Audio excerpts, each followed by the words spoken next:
Sources have told Times Now that the Babri report or the Liberhan Commission report is to be tabled in Parliament. Sources are also telling Times Now that the Babri report will be tabled during the budget session. Remember, the Liberhan report or the Babri report as it's called was submitted to the Prime Minister yesterday by Justice Liberhan. Those pictures of yesterday when the report was submitted. Madhav Das Gopalakrishnan joins us live from the capital for more details. Madhav, clearly the government not wasting any more time as far as this particular report is concerned.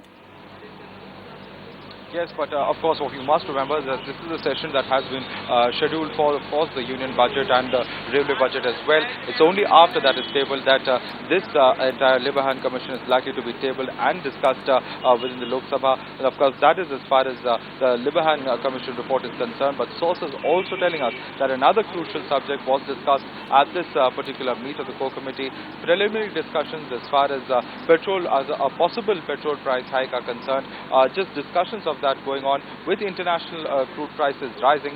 There is, of course, a need that has been expressed for domestic petroleum prices also to be increased. Now, whether or not that happens is quite another matter, and this matter is, of course, also likely to come up as far as the next cabinet meeting goes. But preliminary discussion on that too taking place at this meeting at 7 Racecourse Road.